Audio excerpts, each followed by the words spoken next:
श्री गणेशाय नमः। श्री जानकी वल्लभो विजयते श्रीरामचरितमानस। पुनि पुनि राम ही चित वसिय सकुचति मनु सकुचैन।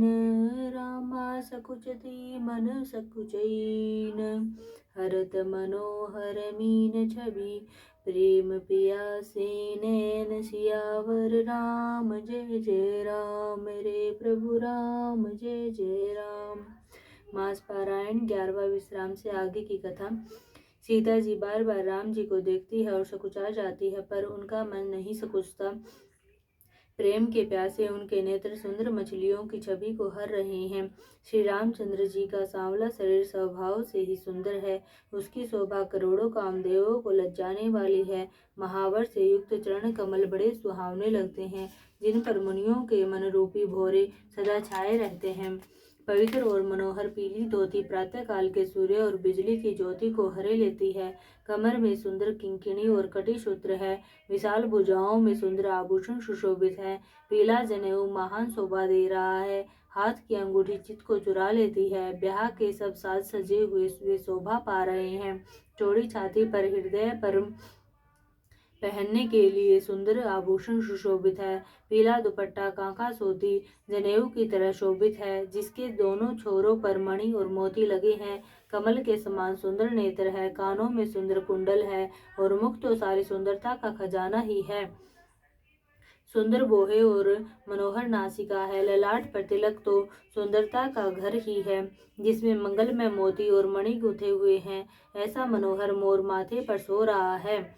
सुंदर मोर में बहुमूल्य मणियां गुथी हुई है। सभी अंग चित्त को चुराए लेते हैं। सब नगर की स्त्रियां और देव सुंदरियां दुल्हे को देखकर तिनका तोड़ रही है, उनके बलैया ले रही है और मणि वस्त्र तथा आभूषण निछावर करके आरती उतार रही है और मंगल गान कर रही है।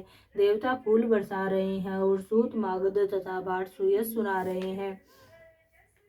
सुहागिनी स्त्रियां सुख पाकर कुंवर और कुमारियों को कोहबर कुल देवता के स्थान में लाई और अंतत प्रेम से मंगल गीत गा गाकर लौकिक रीति करने लगी। पार्वती जी श्री रामचंद्र जी को लहकोर वर वधु का परस्पर ग्रास देना सिखाती है और सरस्वती जी सीता जी को सिखाती है। निवास हास विलास के आनंद में मग्न है। श्री राम जी और सीता जी को देख देख कर सभी जन्म का परम फल प्राप्त कर रही है। अपने हाथ की मणियों में सुंदर रूप के भंडार श्री रामचंद्र जी की परछाई दिख रही है। यह देखकर जानकी जी दर्शन में वियोग होने के भय से बाहु रूपी लता को दृष्टि को हिलाती डुलाती नहीं है। उस समय के हंसी खेल और विनोद का आनंद और प्रेम कहा नहीं जा सकता, उसे सखियां ही जानती है। तदंतर वर कन्याओं को सब सुंदर सखिया जनवासी को लिवा चली। उस समय नगर और आकाश में जहाँ सुनी वहीं आशीर्वाद की ध्वनि सुनाई दे रही है और महान आनंद छाया है। सभी ने प्रसन्न मन से कहा कि सुंदर चारों जोड़ियां चिरंजीवी हो। योगीराज सिद्ध मुनीश्वर और देवताओं ने प्रभु श्री रामचंद्र जी को देखकर दुदुम्बी बजाई और हर्षित होकर फूलों की वर्षा करते हुए तथा जय हो जय हो जय हो कहते हुए वे अपने अपने लोक को चले। तब सब चारों कुमार बहुओं सहित पिताजी के पास आए। ऐसा मालूम होता था मानो शोभा मंगल और आनंद से भरकर जनवासा उमड़ पड़ा हो। फिर बहुत प्रकार की रसोई बनी। जनक जी ने बारातियों को बुला भेजा। राजा दशरथ जी ने पुत्रों सहित गमन किया। अनुपम वस्त्रों के पावड़े पड़ते जाते हैं। आदर के साथ सबके चरण धोए और सबको यथा योग्य पीढ़ों पर बैठाया। तब जनक जी ने अवधपति दशरथ जी के चरण धोए। उनका शील और स्नेह वर्णन नहीं किया जा सकता। फिर श्री रामचंद्र जी के चरण कमलों को धोया, जो श्री शिव जी के हृदय कमल में छिपे रहते हैं। तीनों भाइयों को श्री रामचंद्र जी के ही समान जानकर जनक जी ने उनके भी चरण अपने हाथों से धोए। राजा जनक जी ने सभी को उचित आसन दिए और सब परसने वालों को बुला लिया। आदर के साथ पत्तलें पड़ने लगी, जो मणियों के पत्तों से सोने की कील लगाकर बनाई गई थी।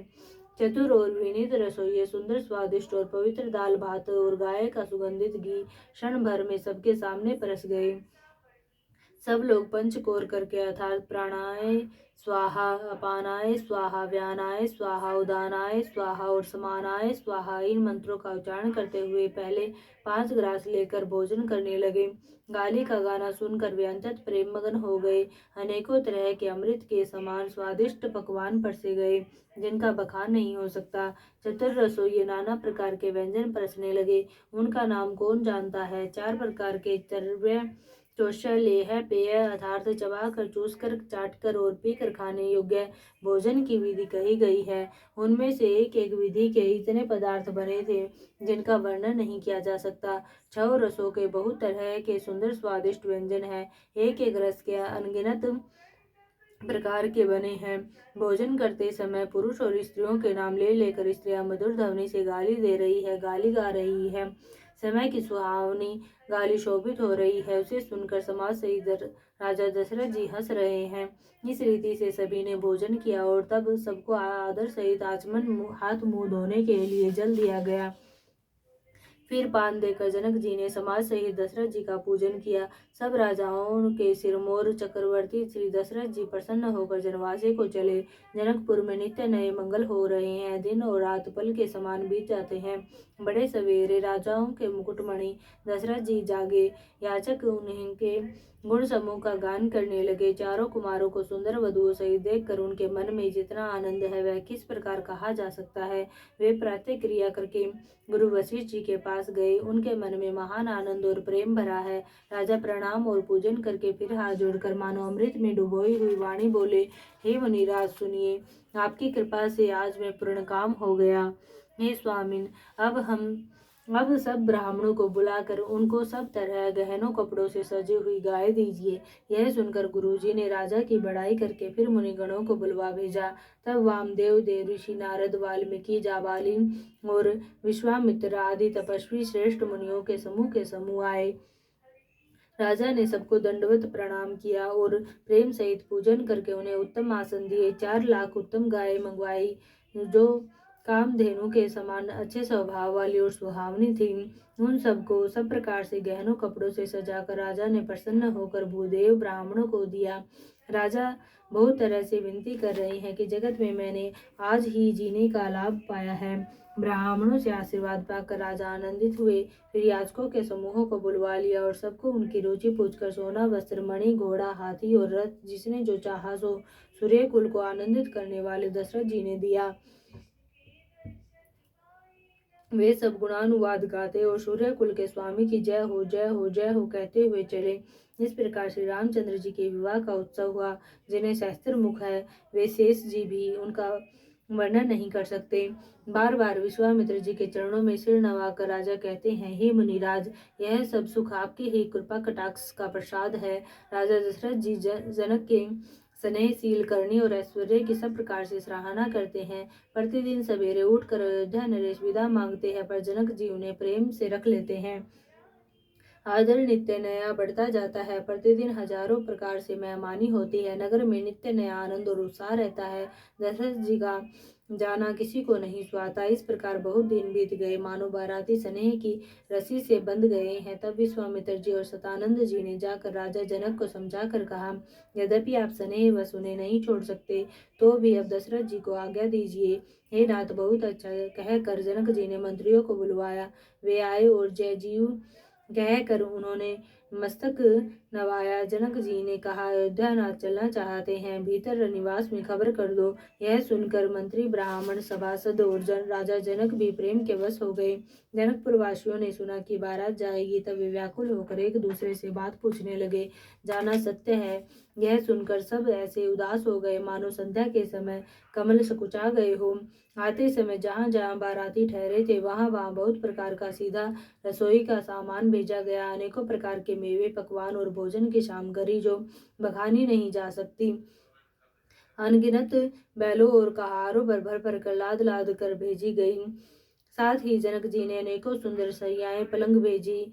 1 लाख घोड़े और 25,000 रथ, सब नख से शिखा तक ऊपर से नीचे तक सजाए हुए। 10,000 सजे हुए मतवाले हाथी, जिन्हें देखकर दिशाओं के हाथी भी लजा जाते हैं।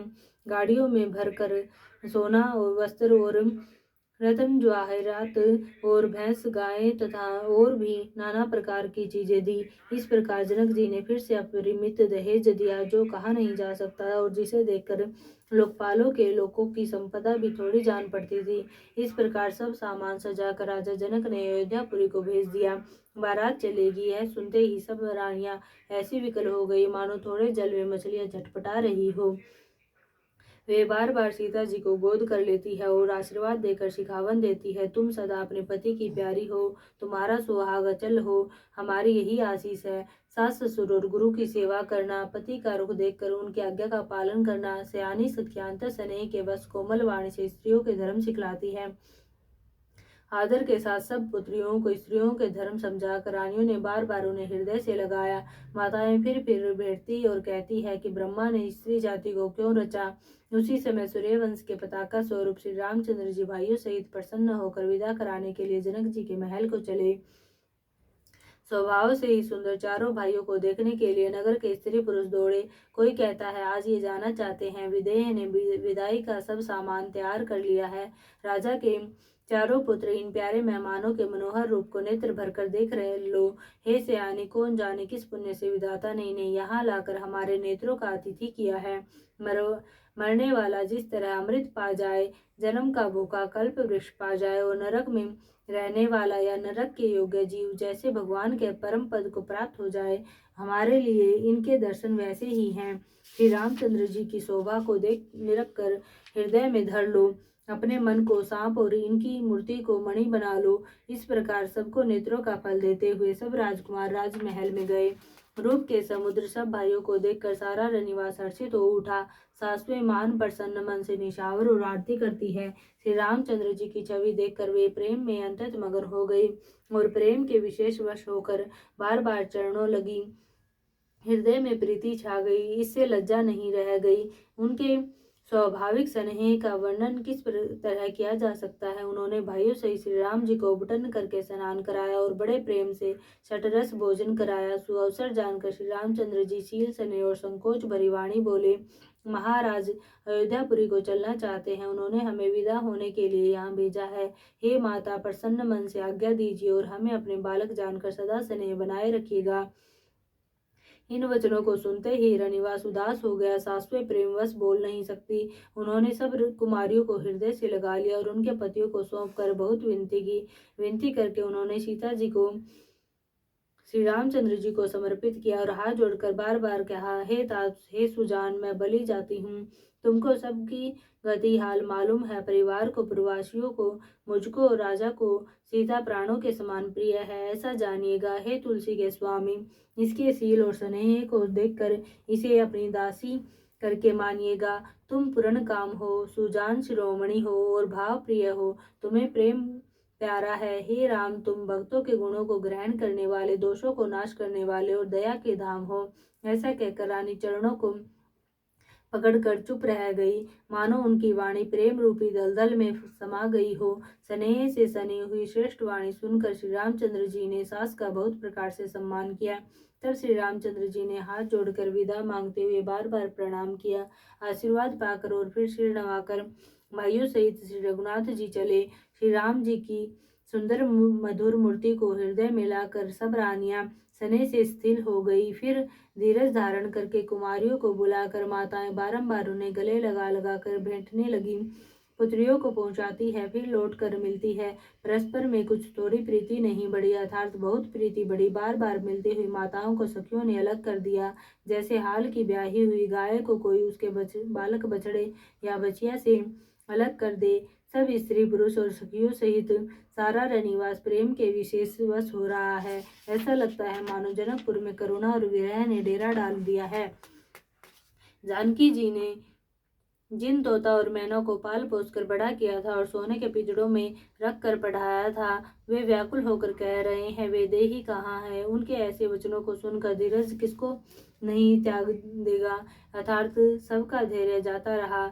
जब पक्षी और पशु तक इस तरह विकल हो गए तब मनुष्यों की दशा कैसी कही जा सकती है। तब भाई सहित जनक जी वहां आए। प्रेम से उमड़कर उनके नेत्रों में प्रेमाश्रुओं का जल भर आया। वे परम वैराग्यवान कहलाते थे, पर सीता जी को देखकर उनका भी धीरज भाग गया। राजा ने जानकी जी को हृदय से लगा लिया। प्रेम के प्रभाव से ज्ञान की महान मर्यादा मिट गई, ज्ञान का बांध टूट गया। सब बुद्धिमान मंत्री उन्हें समझाते हैं। तब राजा ने विषाद करने का समय न जानकर विचार किया। बारंबार पुत्रियों को हृदय से लगाकर सुंदर सजी हुई पालकियां मंगवाई। सारा परिवार प्रेम में विवश है। राजा ने सुंदर मुहूर्त जानकर सिद्धि सहित गणेश जी का स्मरण करके कन्याओं को पालकियों पर चढ़ाया। राजा ने पुत्रियों को बहुत प्रकार से समझाया और उन्हें स्त्रियों का धर्म और कुल की रीति सिखाई। बहुत से दासी दास दिए जो सीता जी के प्रिय और विश्वास पात्र सेवक थे। सीता जी के चलते समय जनकपुरवासी व्याकुल हो गए। मंगल की सारी राशि शुभ शकुन हो रहे हैं। ब्राह्मण और मंत्रियों के समाज सहित राजा जनक जी उन्हें पहुंचाने के लिए साथ चले। समय देखकर बाजे बजने लगे। बारातियों ने रथ, हाथी और घोड़े सजाए। दशरथ जी ने सब ब्राह्मणों को बुला लिया और उन्हें दान और सम्मान से परिपूर्ण कर दिया।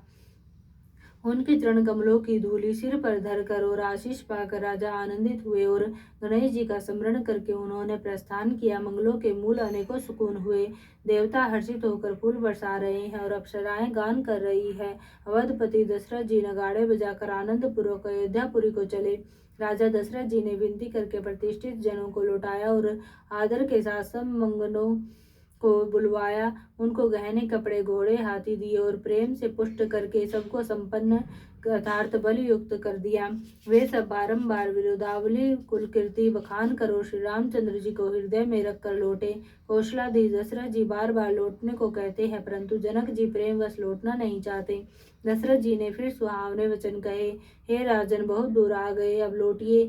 फिर राजा दशरथ जी रथ से उतरकर खड़े हो गए। उनके नेत्रों में प्रेम का प्रवाह बढ़ाया, प्रेमाश्रुओं की धारा बह चली।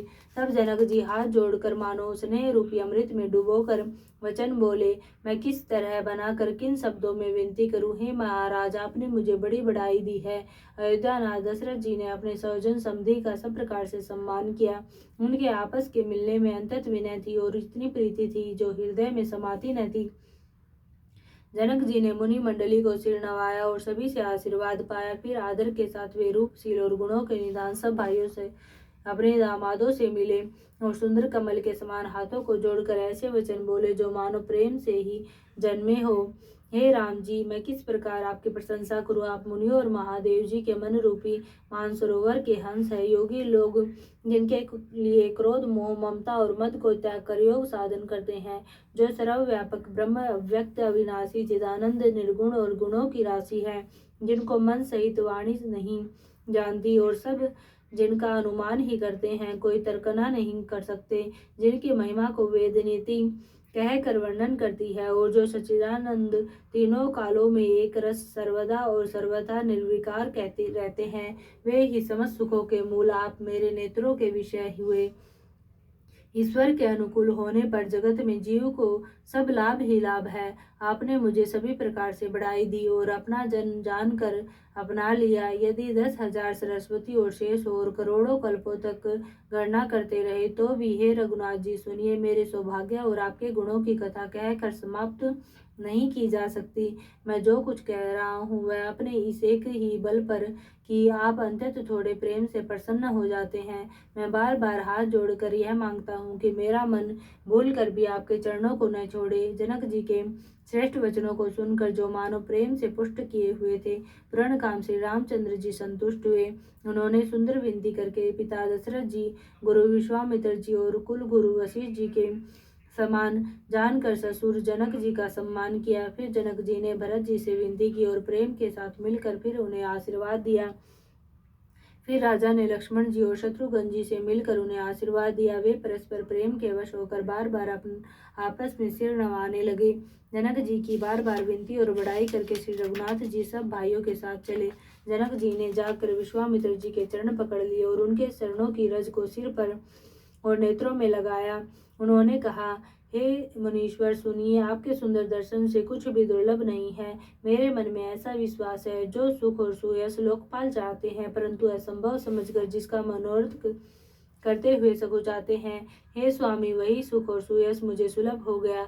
सारी सिद्धियां आपके दर्शनों की अनुगामिनी अर्थात पीछे पीछे चलने वाली है। इस प्रकार बार बार विनती की और सिर नवाकर तथा उनसे आशीर्वाद पाकर राजा जनक लौटे। डंका बजाकर बारात चली।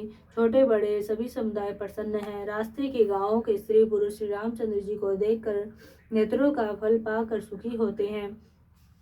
बीच बीच में सुंदर मुकाम करती हुई तथा मार्ग के लोगों को सुख देती हुई वह बारात पवित्र दिन में अयोध्यापुरी के समीप आ पहुंची। नगाड़ों पर चोटें पड़ने लगी, सुंदर ढोल बजने लगे, भेरी और शंख की बड़ी आवाज हो रही है, हाथी घोड़े गरज रहे हैं, विशेष शब्द करने वाली झांझें, सुहावनी डफलियां तथा रसीले राग से सहनाइयां बज रही है। बारात को आती हुई सुनकर नगर निवासी प्रसन्न हो गए। सबके शरीरों पर पुलकावली छा गई। सबने अपने अपने सुंदर घरों, बाजारों, गलियों, चौराहों और नगर के द्वारों को सजाया। सारी गलियां अरगजे से सिंचाई गई। जहां तहां सुंदर चौक पुराए गए। तोरणों, ध्वजा पताकाओं और मंडपों से बाजार ऐसा सजा कि जिसका वर्णन नहीं किया जा सकता। फल सहित सुपारी, केला, आम, मोलसीरी, कदम्ब तथा तमाल के वृक्ष लगाए गए। वे लगे हुए सुंदर वृक्ष फलों के भार से पृथ्वी को छू रहे हैं। उनके मणियों के थाले बड़ी सुंदर कारीगरी से बनाए गए हैं। अनेक प्रकार के मंगल कलश घर घर सजा कर बनाए गए हैं। श्री रघुनाथ जी की पूरी अयोध्या को देखकर ब्रह्मा आदि सब देवता सिहाते हैं। उस समय राजमहल अंदर शोभित हो रहा था।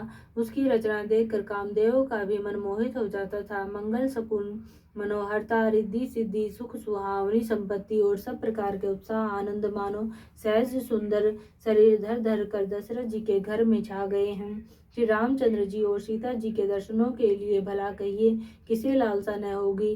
सुहागिन स्त्रियां झुंड के झुंड मिलकर चली, जो अपनी छवि से कामदेव की स्त्री रति का भी निरादर कर रही है। सभी सुंदर मंगल द्रव्य एवं आरती सजाए हुए गा रही है, मानो सरस्वती जी ही बहुत से वेश धारण किए गा रही हो। राजमहल में आनंद के मारे शोर मच रहा है। उस समय का और सुख का वर्णन नहीं किया जा सकता। कौशल्या जी आदि श्री रामचंद्र जी की सब माताएं प्रेम के विशेष वश होने से शरीर की शुद्ध भूल गई। गणेश जी और त्रिपुरारी शिव जी का पूजन करके उन्होंने ब्राह्मण को बहुत सावधान दिया।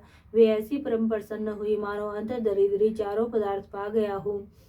सुख और महान आनंद से विवश होने के कारण सब माताओं के शरीर शिथिल हो गए हैं। उनके चरण चलते नहीं हैं। श्री रामचंद्र जी के दर्शनों के लिए वे अंतत अनुराग में भरकर प्रच्छन्न का सब सामान सजाने लगी। अनेकों प्रकार के बाजे बजते थे। सुमित्रा जी ने आनंद पूर्वक मंगल साज सजाए। हल्दी, दूब, दही, पत्ते, फूल, पान और सुपारी आदि मंगल की वस्तुएं, मूल वस्तुएं तथा अक्षर, चावल, अखवे, गोरोचन, लावा और तुलसी की सुंदर मंजरियां सुशोभित है। नाना प्रकार से नाना रंगों से चित्रित किए हुए सहज सुहावने सुवर्ण के कलश ऐसे मालूम होते हैं मानो कामदेवों के पक्षियों ने घोंसले बनाए हो। शकुन की सुगंधित वस्तुएं बखानी नहीं जा सकती। सब रानियां संपूर्ण मंगल साज सज रही है। बहुत प्रकार की आरती बनाकर वे आनंदित हुई सुंदर मंगल गान कर रही है। सोने के थालों को मांगलिक वस्तुओं से भरकर अपने कमल के समान कोमल हाथों में लिए हुए माताएं आनंदित होकर प्रसन्न करने चली।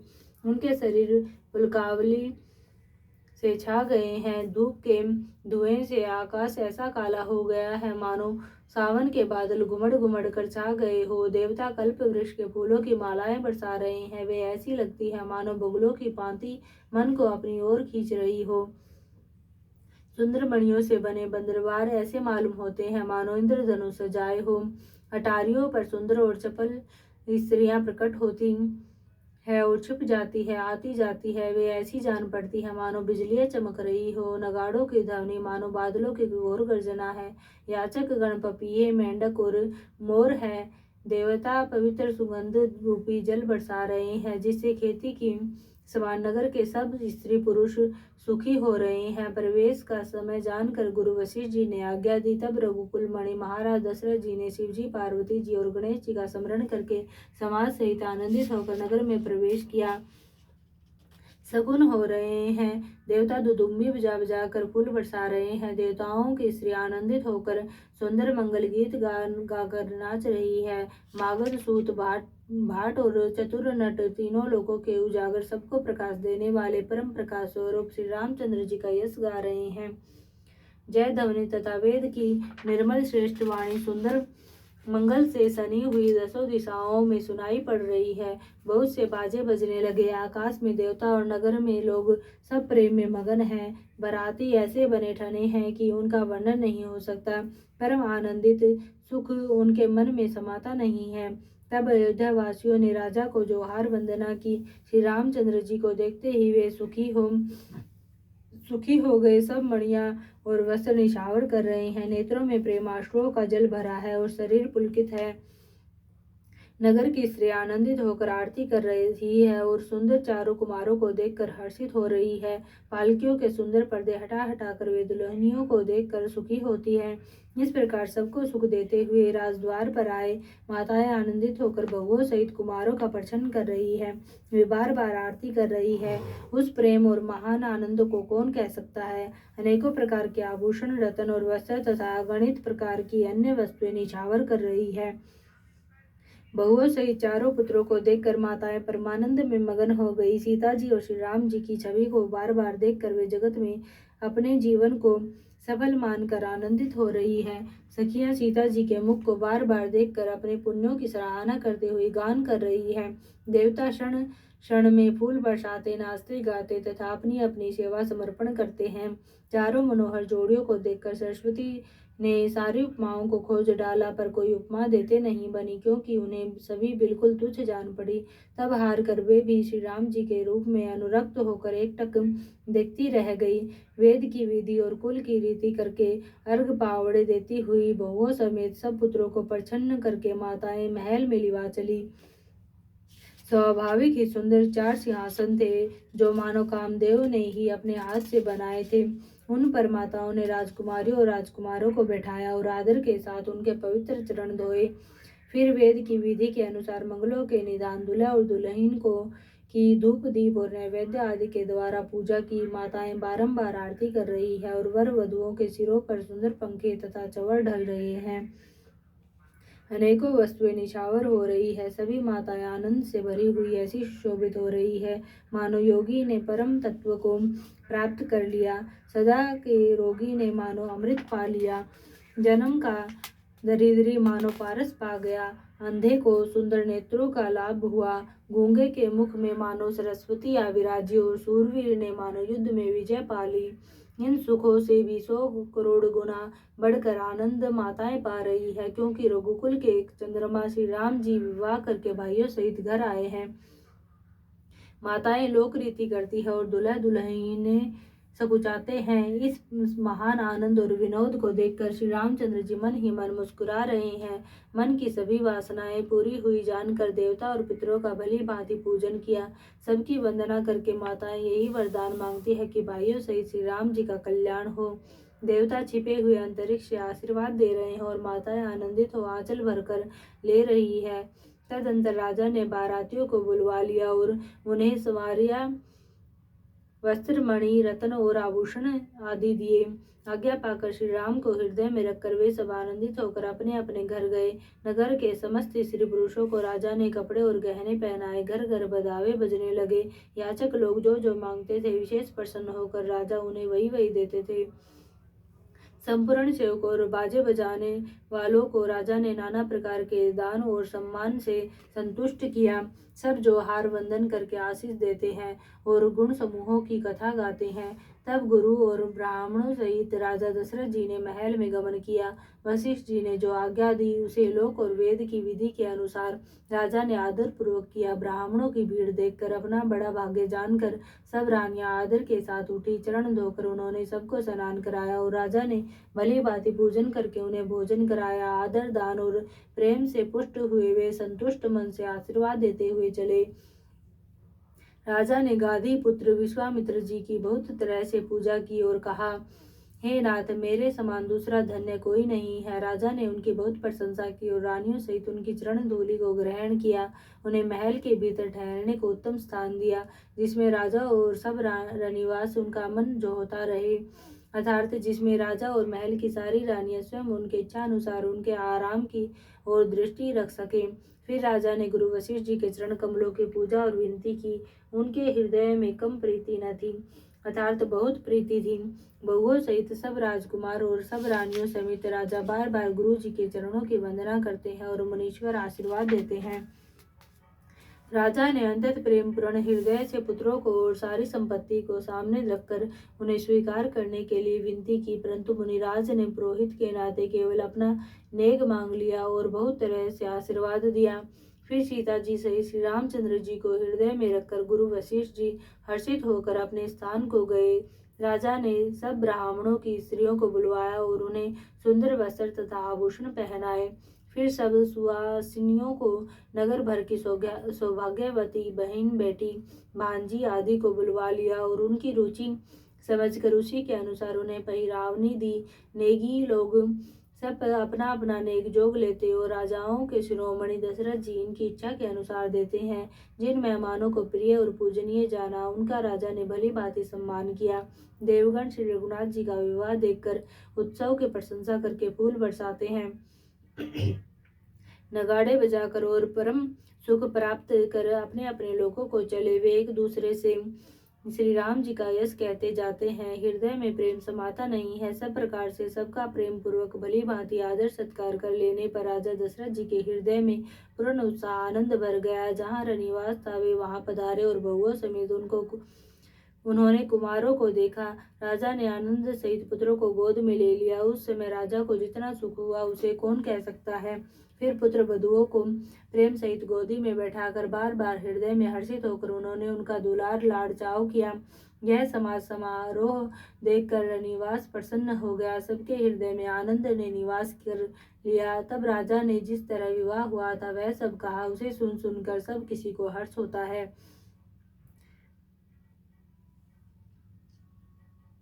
राजा जनक के गुणशील महत्व, प्रीति की रीति और सुहावनी संपत्ति का वर्णन राजा ने भाट की तरह बहुत प्रकार से किया।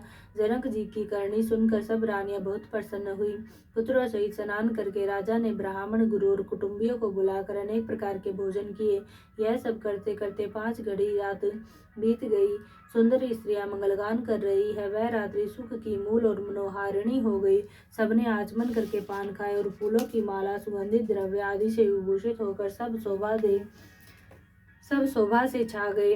श्री रामचंद्र जी को देखकर और आज्ञा पाकर सब सिर नवाकर अपने अपने घर को चले। वहां के प्रेम, आनंद, विनोद, महत्व, समय, समाज और मनोहरता को सैकड़ों सरस्वती, शेष, वेद, ब्रह्मा, महादेव जी और गणेश जी भी नहीं कह सकते। फिर भला मैं उसे किस प्रकार से बखान कर कहूँ। कहीं केचुआ भी धरती को सिर पर ले सकता है। राजा ने सबका सब प्रकार से सम्मान करके कोमल वचन कहकर रानियों को बुलाया और कहा, बहुएं अभी बच्ची है, पराए घर आई है। इनको इस तरह से रखना जैसे नेत्रों को पलके रखती है। जैसे पलके नेत्रों की सब प्रकार से रक्षा करती है और उन्हें सुख पहुंचाती है, वैसे ही इनको सुख पहुंचाना। लड़के थके हुए नींद के वश हो रहे हैं, इन्हें ले जाकर शयन कराओ। ऐसा कहकर राजा श्री रामचंद्र जी के चरणों में मन लगाकर विश्राम भवन में चले गए। राजा के स्वभाव से ही सुंदर वचन सुनकर रानियों ने मणियों से जड़े सुवर्ण के पलंग बिछवाए। गद्दों पर गौ के दूध के फैन के समान सुंदर एवं कोमल अनेकों सफेद चादरें बिछाई। सुंदर तकियों का वर्णन नहीं किया जा सकता। मणियों के मंदिर में फूलों की मालाएं और सुगंध द्रव्य सजे। सुंदर रत्नों के दीपक और सुंदर चंदेवों की शोभा कहते नहीं बनती। जिसने उन्हें देखा हो वही जान सकता है। इस प्रकार सुंदर सैया सजाकर माताओं ने श्री रामचंद्र जी को उठाया और प्रेम सहित पलंग पर पौड़ाया। श्री रामचंद्र जी ने बार बार भाइयों को आज्ञा दी। तब वे भी अपनी अपनी शैयाओं पर सो गए। श्री राम जी के सांवले सुंदर कोमल अंगों को देखकर सब माताएं प्रेम सहित वचन कह रही है। हे तात, मार्ग में जाते हुए तुमने बड़ी भयावनी ताड़का राक्षसी को किस प्रकार से मारा। बड़े भयानक राक्षस जो विकट योद्धा थे और जो युद्ध में किसी को कुछ नहीं गिनते थे, उन दुष्ट मारीच और सुबाहु को सहायकों सहित तुमने कैसे मारा। हे तात, मैं बलैया लेती हूँ। मुनि की कृपा से ईश्वर ने तुम्हारी बहुत सी बलाओं को टाल दिया। दोनों भाइयों ने यज्ञ की रखवाली करके गुरु जी के प्रसाद से सब विद्याएं पाई। चरणों की धूलि लगते ही मुनि पत्नी अहिल्या तर गई। विश्व भर में यह कीर्ति पूर्ण रीति से व्याप्त हो गई। कच्छप की पीठ वज्र और पर्वत से भी कठोर शिवजी के धनुष को राजाओं के समाज में तुमने तोड़ दिया।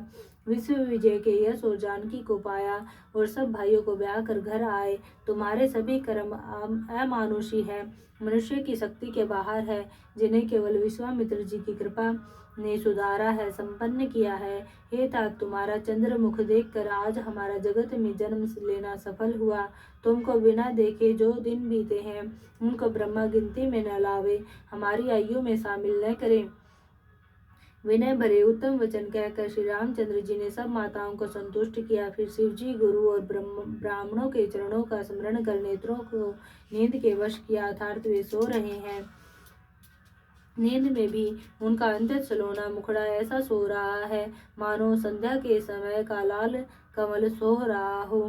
स्त्रियां घर घर जागरण कर रही है और आपस में एक दूसरे को मंगलमय गालियां दे रही है। रानियां कहती है, हे सजनी, देखो आज रात्रि की कैसी शोभा है, जिससे अयोध्या पूरी विशेष शोभित हो रही है। यो कहती हुई सासुएं सुंदर बहुओं को लेकर सो गई, मानो सर्पों ने अपने सिर की मणियों को हृदय में छिपा लिया है। प्रातःकाल पवित्र ब्रह्म मुहूर्त में प्रभु जागे, मुर्गे सुंदर बोलने लगे, भाट और मागधों ने गुणों का गान किया और नगर के लोग द्वार पर जोहार करने को आए। ब्राह्मणों, देवताओं, गुरु, पिता और माताओं की वंदना करके आशीर्वाद पाकर सब भाई प्रसन्न हुए। माताओं ने आदर के साथ उनके मुखों को देखा। फिर वे राजा के साथ दरवाजे बाहर पधारे। स्वभाव से ही पवित्र चारों भाइयों ने सब शौच आदि से निवृत्त होकर पवित्र सरयू नदी में स्नान किया और प्रातः क्रिया, संध्या वंदन आदि करके वे पिता के पास आए। राजा ने देखते ही उन्हें हृदय से लगा लिया। तदंतर वे आज्ञा पाकर हर्षित होकर बैठ गए। श्री रामचंद्र जी के दर्शन कर और नेत्रों के लाभ की बस यही सीमा है, ऐसा अनुमान कर सारी सभा शीतल हो गई, अर्थात सबके तीनों प्रकार के ताप सदा के लिए मिट गए। फिर मुनि वशिष्ठ जी और विश्वामित्र जी आए। राजा ने उनको सुंदर आसनों पर बैठाया और पुत्रों समेत उनकी पूजा करके उनके चरणों लगे। दोनों गुरु श्री राम जी को देखकर प्रेम में मुग्ध हो गए। वशिष्ठ जी धर्म के इतिहास कह रहे हैं और राजा रनिवास सहित सुन रहे हैं, जो मुनियों के मन को भी अगम्य है। ऐसी विश्वामित्र जी की करनी को वशिष्ठ जी ने आनंदित होकर बहुत प्रकार से वर्णन किया। वामदेव जी बोले, ये सब बातें सत्य है। विश्वामित्र जी की सुंदर कीर्ति तीनों लोकों में छाई हुई है। यह सुनकर सब किसी को आनंद हुआ। श्री राम लक्ष्मण के हृदय में अधिक उत्साह आनंद हुआ। नित्य ही मंगल, आनंद और उत्सव होते हैं। इस तरह आनंद में दिन बीतते जाते हैं। अयोध्या आनंद से भरकर उमड़ पड़ी। आनंद की अधिकता अधिक अधिक बढ़ती ही जा रही है। अच्छा दिन, शुभ मुहूर्त शोध कर सुंदर कंकण खोले गए। मंगल, आनंद और विनोद कुछ कम नहीं हुए, अर्थात बहुत हुए। इस प्रकार नित्य नए सुख को देखकर देवता सिहाते हैं और अयोध्या में जन्म पाने के लिए ब्रह्मा जी से याचना करते हैं। विश्वामित्र जी नित्य ही चलना अपने आश्रम जाना चाहते हैं, पर रामचंद्र जी के स्नेह और विनय वश रह जाते हैं। दिनों दिन राजा का सौगुना भाव प्रेम देखकर महामुनि राज विश्वामित्र जी उनकी सराहना करते हैं। अंत में जब विश्वामित्र जी ने विदा मांगी, तब राजा प्रेम मगन हो गए और पुत्रों सहित आगे खड़े हो गए। वे बोले, हे नाथ, यह सारी संपदा आपकी है, मैं तो स्त्री पुत्रों सहित आपका सेवक हूँ। हे मुनि, लड़कों पर सदा स्नेह करते रहिएगा और मुझे भी दर्शन देते रहिएगा। ऐसा कहकर पुत्रों और रानियों सहित राजा दशरथ जी विश्वामित्र जी के चरणों पर गिर पड़े। प्रेम विह्वल हो जाने के कारण उनके मुंह से बात नहीं निकलती। ब्राह्मण विश्वामित्र जी ने बहुत प्रकार से आशीर्वाद दिए और वे चले पड़े। प्रीति की रीति कहीं नहीं जाती। सब भाइयों को साथ लेकर श्री राम जी प्रेम के साथ उन्हें पहुंचा कर और आज्ञा पाकर लौटे। गादी कुल के चंद्रमा विश्वामित्र जी बड़े हर्ष के साथ श्री रामचंद्र जी के रूप, राजा दशरथ जी की भक्ति, चारों भाइयों के विवाह और सबके उत्साह और आनंद को मन ही मन सराहते जाते हैं। वामदेव जी और रघुकुल के गुरु ज्ञानी वशिष्ठ जी ने फिर विश्वामित्र जी की कथा बखान कर कही। मुनि का सुंदर यश सुनकर राजा मन ही मन अपने पुण्यों के प्रभाव का बखान करने लगे। आज्ञा हुई तब सब लोग अपने अपने घरों को लौटे। राजा दशरथ जी भी पुत्रों सहित महल में गए। जहाँ तहाँ तब श्री रामचंद्र जी के विवाह की गाथाएं गा रहे हैं। श्री रामचंद्र जी का पवित्र सूर्य तीनों लोकों में छा गया। जब से श्री रामचंद्र जी विवाह करके आए तब से सब प्रकार का आनंद अयोध्या में आकर बसने लगा। प्रभु के विवाह में जैसा आनंद उत्साह हुआ उसे सरस्वती और सर्पों के राजा शेष जी भी नहीं कह सकते। श्री सीताराम जी के यश को, कवि कुल के जीवन को पवित्र करने वाला और मंगलों की खान जानकर इससे मैंने अपनी वाणी को पवित्र करने के लिए कुछ थोड़ा सा बखान कर कहा है। अपनी वाणी को पवित्र करने के लिए तुलसी ने राम का यश कहा है, नहीं तो श्री रघुनाथ जी का चरित्र अपार समुद्र है, किस कवि ने उसका पार पाया है। जो लोग यज्ञोपवीत और विवाह के मंगलमय उत्सव का वर्णन आदर के साथ सुनकर गावेंगे वे लोग श्री जानकी जी और श्री राम जी की कृपा से सदा सुख पावेंगे। श्री सीता जी और श्री रघुनाथ जी के विवाह प्रसंग को जो लोग प्रेम पूर्वक गाएंगे सुनेंगे उनके लिए सदा उत्साह आनंद ही उत्साह है, क्योंकि श्री रामचंद्र जी का यश मंगल का धाम है। सिय रघुबीर बिबाहु जे प्रेम गावहि सुनहि, रामा प्रेम गावहि सुनहि, तिन कहु सदा उछाहु, मंगलायतन राम जसु। सियावर राम जय जय राम, रे प्रभु राम जय जय राम, करो कल्याण जय जय राम, मेरा प्रणाम जय जय राम। मास पारायण 12वां विश्राम। इति श्री रामचरितमानसे सकल कलेषु विंदस्वने प्रथम सोपान समाप्त। कलयुग के संपूर्ण पापों को विध्वंस करने वाले श्री रामचरितमानस का यह पहला सोपान समाप्त हुआ। बालकांड समाप्त हुआ।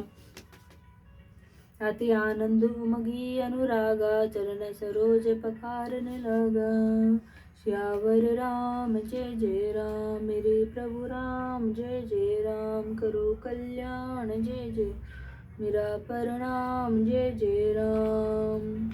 आरती श्री रामायण जी की, आरती श्री रामायण जी की, कीरति कलित ललित सिय पी की। गावत ब्रह्मादिक मुनि नारद, बाल्मीक विज्ञान विशारद, सुख सनकादिक शेष अरु सारद, बरनि पवन सुत कीरतिनी की। आरती श्री रामायण जी की। गावत वेद पुराण अष्टदश छौ, शास्त्र सब ग्रंथन को रस, मुनि जन धन संतन को सर्वस, सार अंश सम्मत सब ही की। आरती श्री रामायण जी की। गावत संतत शंभु भवानी, अरुघट संभव मुनि विज्ञानी, व्यास आदि कवि वर्ज बखानी, कागभु सुंडी गरुड़ के ही की। आरती श्री रामायण जी की। कलिमल हरनि विषय रस फीकी, सुभग सिंगार मुक्ति जुबती की, दलन रोग भव मुरी अमी की, तात मात सब विधि तुलसी की। आरती श्री रामायण जी की। कीरति कलित ललित सिय पी की। आरती श्री रामायण जी की। कीरति कलित ललित सिय पी की। आरती श्री रामायण जी की। कीरति कलित ललित सिय पी की। सियावर राम जय जय राम, मेरे प्रभु राम जय जय राम, करो कल्याण जय जय राम, मेरा प्रणाम जय जय राम।